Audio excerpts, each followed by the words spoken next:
you're looking to dive into topics on how to live a happier, healthier, more fit, and long lifespan, then you've come to the right podcast. Livin the Dream with me, Coach Damian Evans. Together, we will explore the topics on all things health, fitness, and wellness. Together, we will be lifelong learners on this journey to living the ultimate dream. What up, Dream Team? Coach D here coming at you from beautiful sunny San Diego, and welcome back to the Livin the Dream podcast, where we're going to finish the week strong by covering how to properly fuel our bodies based on what works best for us individually and in order to reach for our health, fitness, and wellness goals and in order to live our dream life. And if you've ever caught yourself saying, but I'm tracking my calories, why am I still not losing weight? Then this episode is going to save you months of frustration. And here's the deal. It's not always about the deficit. Sometimes it's about the data. And the problem, the data you're tracking may be wrong. So let's talk about the 5 sneaky nutrition mistakes that fly under the radar, sabotage your fat loss, and how to fix them today. If you're tracking and not losing, here are 5 sneaky mistakes that are sabotaging your diet. Let's jump right in. Number 1, macros matter more than calories. Let's get this straight. Yes, calories matter. They are the currency of weight loss. But when you're using apps like MyFitnessPal, Carbon Coach Diet, Calorie Tracker, anything, here's what you don't realize. Calories are an estimate. Calories are estimates. Macros are measurements. Think of it like this. If your calories are pennies, macros are grams on a scale. Your app might round 96 calories up to 100 calories every single time.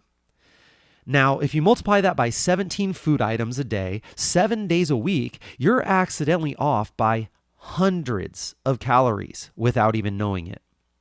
So what is the fix? Track your macros, not just your calories.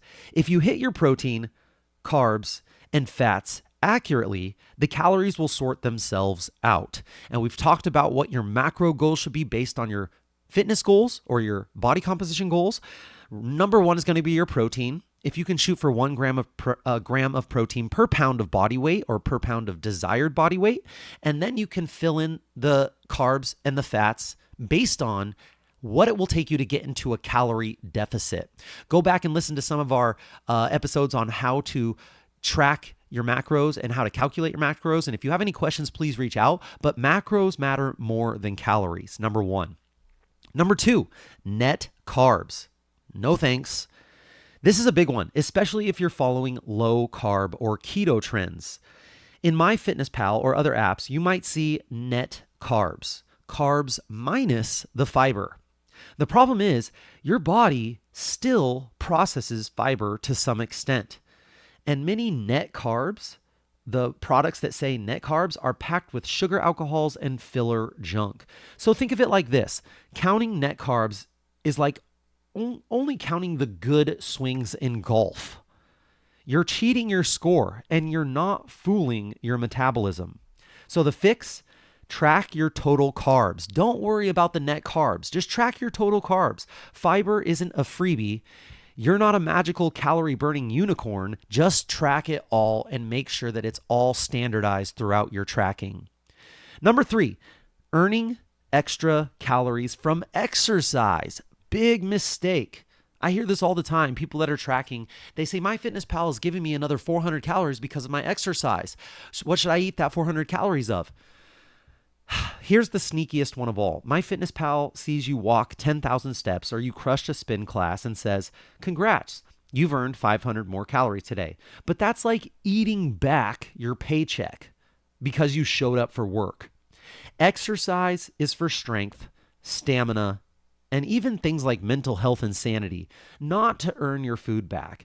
This mistake keeps people stuck in the train to eat trap, and the results never come. So the fix, unlink your step tracker from your food tracker.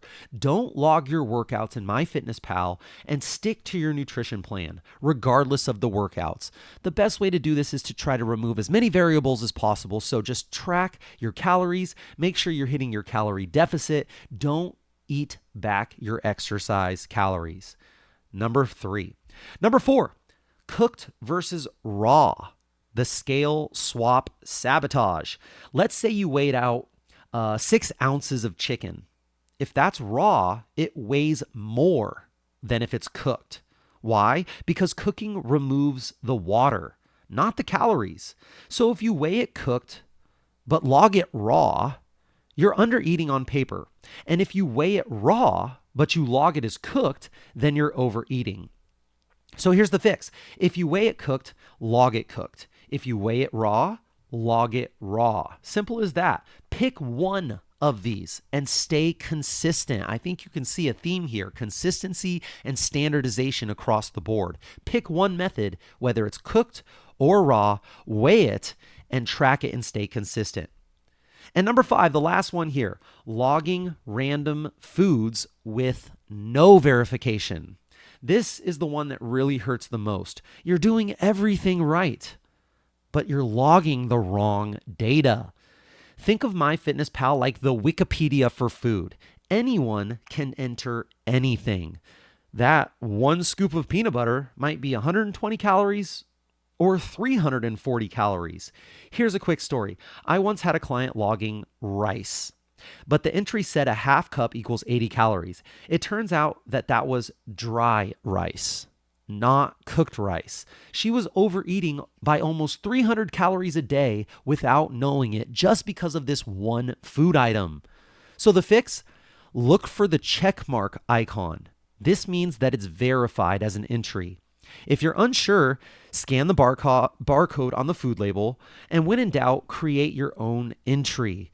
I know it takes a little bit of extra time up front, but once you get it done, it's saved in your previous foods, so you can just keep going back to that. So look for the checkmark icon or scan the barcode on the actual food label, and when in doubt, just create your own food entry. So those are the 5 sneaky mistakes that might be sabotaging your diet when you're logging and tracking. Macros matter more than calories. Don't do your net carbs. No thanks. Just do your total carbs. Earning extra calories from exercise is a big mistake. Don't eat back your exercise. The cooked versus raw, just pick one and make sure that you're consistent with whatever you pick. And logging random foods with no verification. So fat loss is like balancing your budget. Track smarter, not harder. And if the numbers are wrong, your results won't show. But the great news is this isn't a motivation problem. You already have it dialed. It's a margin of error problem. So fix the 5 sneaky mistakes, lock in your macros, and stop wondering why the scale won't move. You've got this. Double check your MyFitnessPal settings today. These are your action steps. Double check your MyFitnessPal settings today. Start tracking macros, not just calories. Stop earning extra food through exercise. Choose cooked or raw and stay consistent, and use only verified or scanned entries. That's it for today. This Fuel Up Friday episode. Remember, you don't need a new diet. You just need the right data. Share this with someone who's tracking but not making progress, and let's fix the foundation. Keep fueling up and keep living the dream. And that's it, my friends. Thank you for joining me on this Fuel Up Friday episode of the Livin the Dream podcast. Share the knowledge that you gain with your friends and family and hold each other accountable. If this episode inspired you, share it with a friend who could benefit from what we talked about today. To support this podcast and help it grow, please subscribe on whatever platform you're listening to this podcast on, and leave a review letting others know how this podcast has benefited you. You can leave a comment on this episode letting us know how you're incorporating what you learned today. This is a non-cost way to help get this important wellness content into more people's ears. Tag me at livingthedream_podcast or at Coach Damien_SD and let us know how this episode benefited you. Let us know what we missed. Let us know what we got wrong. We want to know. Message us if you have any suggestions or tips that would help your Livin the Dream team that we can discuss in future episodes. I will be right here with you, working on making us stronger, happier, and healthier humans. Until next time, friends, keep living the dream.